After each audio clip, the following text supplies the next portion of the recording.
સુરતના મોટા વરાછામાં તાપી નદીનો જોખમી પાળો. તાપી નદી પાસેનો પાળો લોકો માટે અત્યંત જોખમી. પાળાથી 45 ફૂટને અંતરે આવેલી છે બહુમાળી ઇમારતો. વરસાદને કારણે નદીનો પાળો 3 સ્થળેથી તૂટી ગયો છે. જમીન ધસી પડવાને કારણે ફૂટપાથને પણ નુકસાન પહોંચ્યું. સુરત મનપાએ માત્ર બેનરો લગાવી અને સંતોષ માન્યો છે.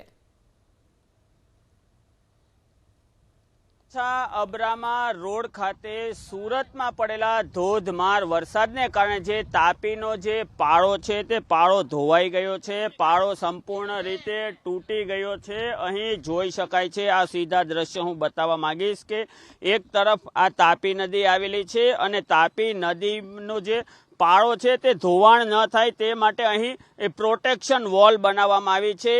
આ પ્રોટેક્શન વોલ જોઈ શકાય છે કે અઠવાડિયા પહેલા સુરતમાં જે ધોધમાર વરસાદ પડ્યો, ગત 7 જુલાઈના રોજ પડેલા ધોધમાર વરસાદને કારણે મોટા પ્રમાણમાં અહીં પાણી આવ્યું હતું અને આ મોટા પ્રમાણમાં જે તાપી નદીમાં ધસમસતો પાણીનો પ્રવાહ જતો હતો તેને કારણે હાલમાં આ જે પાળો છે તે સંપૂર્ણ ધોવાઈ ગયો છે. જોઈ શકાય છે કે સિમેન્ટ કોન્ક્રીટની જે પ્રોટેક્શન વોલ છે તે તૂટી ગઈ.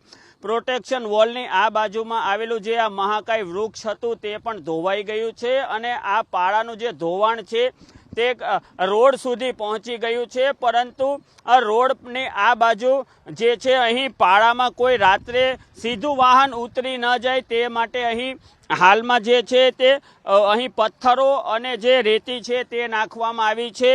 અને કહી શકાય કે અહીં પણ જોઈ શકાય છે કે આ જે માટી છે તે આ પણ જો વધુ વરસાદ હોત તો આ માટી પણ ધોવાઈ અને તાપી નદીમાં જતી રહી હોત.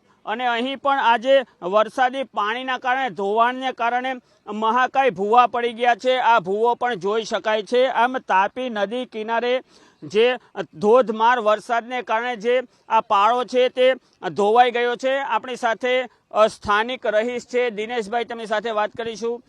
દિનેશભાઈ, શું ઘટના બની હતી? આ મોટા વરાછા વિસ્તાર કહેવાય. અબ્રામાંથી જે તાપી બાજુ આવે અને લજામણી સવજી કોરાટ બ્રિજથી રાઈટ સાઈડ.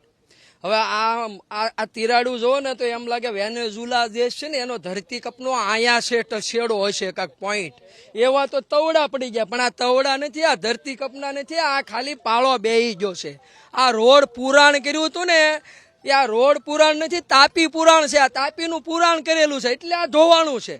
આ કુદરતી પાળો નથી, આ તાપીનું દબાણ છે. તાપી દબાવેલી છે. આના કોઈ એવા મોટા માથા હોય અને એમાં આ અધિકારીઓએ નજરઅંદાજ કરેલું છે. જે તે સમયમાં અહીંથી તમે સવજી કોરાટ બ્રિજ જાઓ તો અહીંયા યુ ટર્ન લે છે, તો આ વચ્ચે બિલ્ડિંગ ક્યાં છે આવી ગયા? તાપીમાં બિલ્ડિંગ છે, રોડ તો સીધો હોવો જોઈએ.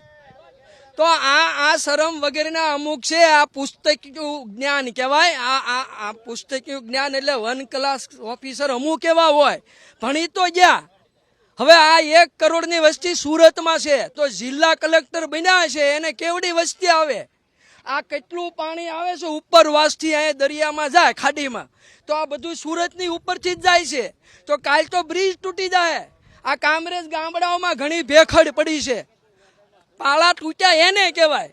આ તો તાપી પુરાણ કરીને બનાવેલું છે. આ બધું અમારી નજર સામે. આ ઉત્તરાયણ ગામ તળવાળા કહે છે. એટલે આ પાણી આવ્યું ને એટલે આ મટીરિયલ, હલકું મટીરિયલ વાપરેલું છે આ રોડ ઉપર, હાવ હલકું. અને જ્યારે 7 તારીખે જ્યારે પાણી ધસમસતું આવ્યું ત્યારે શું સ્થિતિ સર્જાઈ હતી? તારે તો અમને કલ્પના જ નહોતી. આ તો કોઈ પૂર આવ્યો હોય તો એની આગાહી હોય કે ભાઈ ઉકાઈમાં એટલું પાણી વધતું જશે, ભાઈ તમે સજાગ રહેજો બધા. આ એવું નથી. તાત્કાલિક વરસાદ પડ્યો છે, જેમ કે આભ ફાટી પડ્યું, આબ ફાટ્યું એવું થયું સુરતની અંદર. પહેલી વાર ઇતિહાસનો આવું છે. પણ એ થયું તો થયું, પણ તમારું જે વરસાદી લાઈનનું નેટવર્ક છે, ખાડી બાજુ, લિંબાયત બાજુ, ઊન બાજુ, પાંડેસરા બાજુ, ડિંડોલી બાજુ, તો એ બધું ડૂબી ગયું. એનું કારણ વરસાદી લાઈન પૂરી નથી નખાણી. ટેન્ડર તો બહુ મોટા પાસ થાય છે, તો આ ક્યાં નાખે છે પૈસા બધા? આ કયો કોન્ટ્રાક્ટર ઘરમાં પૈસા લઈ જાય છે? તારીખે જ્યારે અહીં એક કાર પણ જતી રહી હતી તે શું ઘટના બની? એક વાર અહીંથી કાર આવી અને સીધી અંદર ઉતરી ગઈ, બરોબર?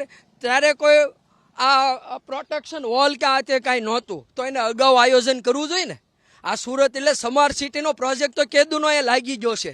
આ નરેન્દ્રભાઈનું નાક કપાવે એવા ભેગા છે સાહેબ સુરતમાં અમુક નેતા અને અધિકારીઓ.